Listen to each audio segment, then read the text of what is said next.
I never thought I'd spend Easter dinner in a hospital waiting room with wine-soaked shirt and blood dripping down my forehead, but there I was, texting my lawyer 4 words. Phase 1 is complete. Let me back up. My name is Robert Chen. I'm 63 years old, been retired from my accounting practice for 3 years now.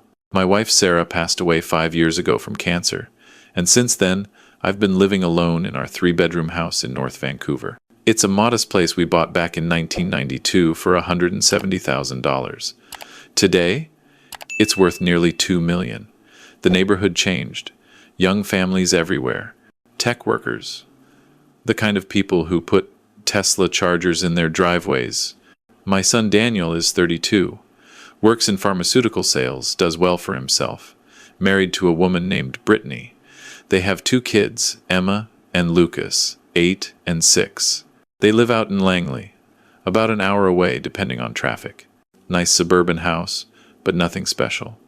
I see the grandkids maybe once a month, sometimes less. Easter Sunday started normal enough. Daniel called me Tuesday to confirm I was hosting dinner. I always host the holidays. It's tradition. Sarah would have wanted it. I spent Saturday preparing leg of lamb, roasted vegetables, Sarah's famous hot cross buns from her recipe. I even got chocolate eggs for the kids. The house smelled like rosemary and garlic. It reminded me of better times. They arrived around 3 in the afternoon. Daniel's Tesla pulled into my driveway, and I watched from the kitchen window as they unloaded the kids. Brittany was carrying a bottle of wine. Expensive looking. She only brings expensive things when she wants something. I learned that the hard way. Dad, Daniel came in first, gave me a quick hug. Stiff, performative. House looks great. Thanks, son. Kids, come and give Grandpa a hug. Emma and Lucas ran over. At least the kids were still genuine. They showed me their Easter baskets, told me about the egg hunt at their school. Normal grandparent stuff. It felt good. Brittany kissed my cheek. Too much perfume. Robert, thank you so much for having us. This wine is from Okanagan. Supposed to be exceptional. You didn't have to bring anything. Oh, I insist. She set it on the counter with this little smile, the kind that doesn't reach the eyes. We settled in the living room. I'd set up the good china in the dining room, but Daniel wanted to chat first. That should have been my first warning. Daniel never wants to chat. He's always checking his phone, talking about quarterly numbers, complaining about his manager. Today he was focused. Present. Looking at Brittany every few seconds like they were tag-teaming a sales pitch. So Dad, Daniel started, Brittany and I have been talking. About your situation. My situation? Living here alone. This big house. It's a lot for one person to maintain. I smiled, kept my voice level. I managed just fine. House is paid off. Maintenance isn't bad. But you're getting older, Brittany added. She was perched on the edge of the armchair, leaning forward. We worry about you. Falls, medical emergencies. What if something happens and no one's here? I have my phone. Neighbors check in. Daniel exchanged another glance with Brittany. Here it comes, I thought. We have a proposal, Daniel said. My in-laws, Brittany's parents, they just retired last month. Sold their place in Kamloops. They're looking for somewhere in the lower mainland, but the market is insane right now. Congratulations to them. They're good people, Dad. Really active, healthy. Brittany's mom was a nurse. Her dad taught high school shop class for 30 years. I nodded. Waited. Brittany jumped in. We were thinking, you have those 2 extra bedrooms. Just sitting empty. What if my parents moved in? They could help around the house, keep you company, and honestly, it would be cheaper for everyone. They'd pay you rent, of course. You want your parents to move into my house? It's perfect! Brittany's voice went up an octave. You wouldn't be alone anymore. My mom could help with cooking, cleaning. My dad's handy, he could fix things. And we'd all be closer together as a family. I looked at Daniel. And what do you think about this? I think it makes sense, Dad. Practical. You'd have built-in help. They'd have an affordable place in a great neighborhood. Win-win. The lamb timer went off in the kitchen, saved by the bell. Let me check on dinner, I said. I stood up, walked into the kitchen, and closed my eyes for 5 seconds. Breathe. Stay calm. This was exactly what Thompson, my lawyer, said would happen. We'd been preparing for 6 months. You see, 3 months ago, I got a call from my financial advisor. Someone had tried to access my investment accounts. Not successfully, but they'd gotten far enough that the bank flagged it. They'd used some of my personal information. Birth date, Sarah's maiden name, mother's maiden name. The attempt came from Daniel's IP address. I didn't confront him. Instead, I called Richard Thompson, the estate lawyer who'd handled Sarah's will. Smart guy. Used to work in elder law before switching to estates. He knew exactly what this smelled like. Robert. He'd told me over coffee at a Tim Hortons near his office. I see this pattern every week. Adult children getting impatient about inheritance. They start testing boundaries, accessing accounts, suggesting living arrangements. Then it escalates. What do? We set up safeguards. And we document everything. Over the next 3 months, Thompson helped me do several things. First, we arranged a full cognitive assessment with a geriatric specialist, passed with flying colors, documented proof I was mentally sharp, no signs of dementia or impairment. Second, we updated my will with ironclad language and multiple witnesses. Third, we set up a living trust with specific instructions. Fourth, and this was Thompson's idea, we installed hidden cameras in my living room, dining room, and kitchen. If they're planning something, Thompson said, they'll reveal it eventually. And when they do, you'll have proof. I checked the lamb. Perfect. Golden brown, thermometer reading exact. I carved it at the counter, plated everything, and called them to the table. Dinner started pleasant enough. The kids talked about school. I asked Daniel about work. Brittany complimented the food. All very civilized. Then Daniel brought it up again. So, Dad, about my in-laws. Have you thought about it? I have. And? I set down my fork. I appreciate the concern, but I'm not interested in having roommates. I like my privacy. I like my routine. Brittany's smile flickered. Roommates? They're family, Robert. They're your family. I've met them twice. But you have all this space. Her voice was getting sharper. 2 empty bedrooms. Your own bathroom. What are you even using them for? That's my business. Daniel leaned forward. Dad, be reasonable. You're 63, living alone. What happens when you're 70? 75? Eventually, you'll need help. Then I'll hire help. Or move to a retirement community. On my terms. Those places cost a fortune. Brittany actually laughed. Why spend money on strangers when you could have family here? Because it's my money and my house. The room went quiet. Emma looked scared. Lucas was focused on his chocolate egg, oblivious. Kids, I said gently, why don't you two go watch TV in the living room? Find something on Netflix. They scrambled off. Smart kids. They could feel the tension. Once they were gone, Daniel's mask dropped. This is unbelievable, he muttered. What is? Your selfishness. We're trying to help you, and you're acting like we're asking for a kidney. I stayed calm. I said no. That's not selfish. That's a boundary. Brittany stood up. Her face was flushed. Whether from wine or anger, I couldn't tell. Do you know what our mortgage payment is? Do you know how much childcare costs? We're drowning, Robert. And you're sitting here in a $2 million house like some feudal lord, hoarding space. I'm not hoarding anything. I live here. You live here alone! She was nearly shouting now. Sarah's been gone for 5 years. When are you going to move on and think about someone other than yourself? That one stung, I'll admit it, but I kept my face neutral. Daniel grabbed Brittany's arm. Babe, calm down. She shook him off. No, I'm tired of this. My parents are good people. They raised me. They helped us with the down payment on our house. They babysit whenever we ask. And now they need help, and your father can't even spare 2 empty bedrooms. I said no. Why? She leaned over the table. Give me one good reason why. Because I don't want to. Her hand shot out and grabbed the wine bottle. Before I could process what was happening, she hurled it at me. Not the bottle, thankfully. She grabbed her wine glass and threw the contents at my face. Red wine splashed across my forehead, my shirt, the wall behind me. The glass itself hit the edge of the table and shattered. A shard caught my eyebrow. I felt warmth, then blood. Brittany! Daniel jumped up. I stood slowly, touched my forehead. My fingers came away red. I looked at Brittany. She was breathing hard, eyes wild, like she couldn't believe what she'd just done. Then I looked at Daniel. I think, I said quietly, I need to go to the hospital. Dad, I'm so sorry. She didn't mean. Yes, she did. And I need medical attention. So I'm going to drive myself to emergency. You all should leave. I walked past them into the bathroom, grabbed a towel, pressed it to my head. The cut wasn't deep, but head wounds bleed a lot. I looked at myself in the mirror. Blood. Wine. Easter dinner ruined. Perfect. I walked back through the dining room. Brittany was crying now. Daniel was trying to comfort her. The kids were still in the living room, thank God. Please leave, I repeated. Take the kids home. Dad, let's talk about this. There's nothing to talk about. Your wife just assaulted me. I need medical care. Please leave my house. I grabbed my keys and walked out. Got in my car.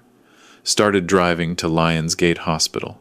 At a red light, I pulled out my phone and texted Thompson. Phase 1 is complete. He responded immediately.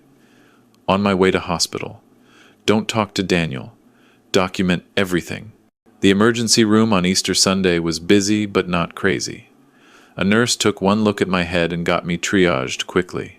While I waited, Thompson showed up. 50-year-old guy, gray hair, always wears these brown leather shoes.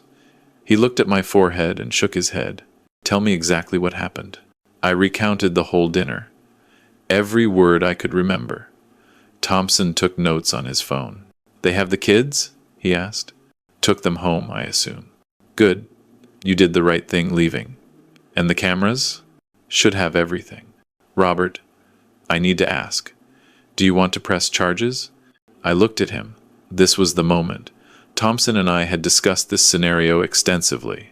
If things escalated to violence, we had options.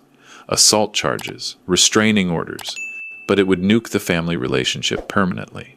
Yes, I said. I want to press charges. Thompson nodded. I'll call the RCMP. Within an hour, 2 officers showed up at the hospital, a male constable and a female sergeant. Professional, polite. They took my statement, photographed my injury, took the wine-stained shirt for evidence. They asked if I felt safe going home. I do, I said, but I want a restraining order against my daughter-in-law. The female sergeant nodded. We'll file the assault charge first. Assault with a weapon, in this case the wine glass and contents. Given your age, there may be additional considerations under elder abuse statutes. Elder abuse? You're over 60. She's a family member. B. C. Law takes that seriously. They left to file paperwork. A doctor finally saw me, cleaned the cut, applied liquid stitches, minor injury, no concussion. I was discharged around 8 p.m. Thompson drove me home. My house was dark, empty. I half expected Daniel to be waiting on the porch, but no one was there. Thompson followed me inside. Let's check the footage, he said. We went to my office. I pulled up the security system on my computer. 4 camera angles. Living room, dining room, kitchen, front entry. We watched the whole thing. Brittany's escalation was clear. Her throwing the wine glass. Daniel's weak attempt to control her. My calm exit. This is gold, Thompson said. Clear video, clear audio, unprovoked assault. The fact that you stayed calm and left makes you look reasonable. She looks unhinged. What happens now? RCMP will investigate. They'll interview Daniel and Brittany. Probably tonight or tomorrow morning. Brittany will be charged. She'll have to appear in court. You'll need to get a peace bond or restraining order, which should be straightforward given the evidence. And Daniel? Thompson hesitated. That's complicated. He didn't assault you. But we need to address the bigger issue. The account access. Exactly. I think they were building up to something larger. This house, your assets. The suggestion about her parents moving in? Classic setup. Get people in the house, establish residency, then claim you're incapable of living independently. Push for power of attorney.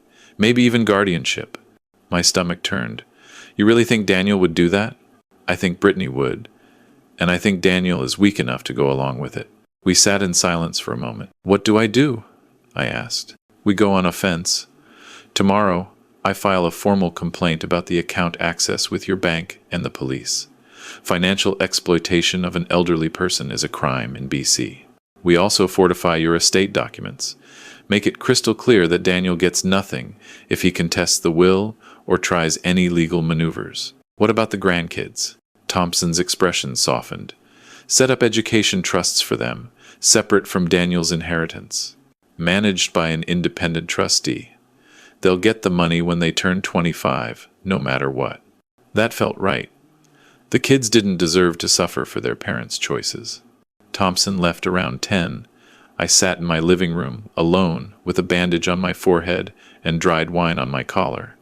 The Easter decorations suddenly looked absurd. Pastel eggs, spring flowers, celebrating resurrection, while my family relationships died. My phone buzzed. Daniel. I let it ring. It buzzed again. Voicemail. Then a text. Dad, please call me. Brittany feels terrible. We need to talk. I turned off my phone. The next day, Monday, the police called. Brittany had been formally charged with assault. She was released on conditions. No contact with me, surrender of passport, promise to appear in court. Daniel called Thompson's office 16 times. Thompson didn't answer. Tuesday, Thompson filed the financial exploitation complaint. The bank froze my accounts temporarily while they investigated the access attempt. We had to prove it wasn't me. Thankfully, I'd been at a dentist appointment during the exact time of the attempt, with records to prove it. Wednesday, the RCMP interviewed Daniel. According to Thompson's contact in the department, Daniel admitted he'd tried to access my accounts to check on his father's financial health. Said he was worried about me, concerned about cognitive decline. That phrase, cognitive decline. Thursday, Thompson and I met with a judge to request a restraining order. We presented the video evidence, the assault charge, the account access attempt. The judge granted it immediately. Brittany had to stay at least 100 meters away from me and my property. Daniel could visit, technically, but only with 48 hours' notice, and only during daylight hours. Friday, my doorbell rang. I checked the camera. Daniel, alone. I opened the door, but didn't invite him in. He looked terrible. Unshaven. Dark circles under his eyes. Dad, please, can we talk? Your 48-hour notice period hasn't passed. I'm your son, and I have a restraining order against your wife for assaulting me. The conditions are clear. She's sorry. She was stressed. She drank too much. She didn't mean, she meant it. And you stood there and let it happen. He flinched. I tried to stop her. Not hard enough. Daniel, do you understand what you two were doing? We were trying to help. You tried to access my bank accounts without permission. You pushed your in-laws into my home. You called me selfish for wanting privacy in my own house. That's not help. That's control. You're paranoid. I pulled out my phone and showed him a document. The cognitive assessment results.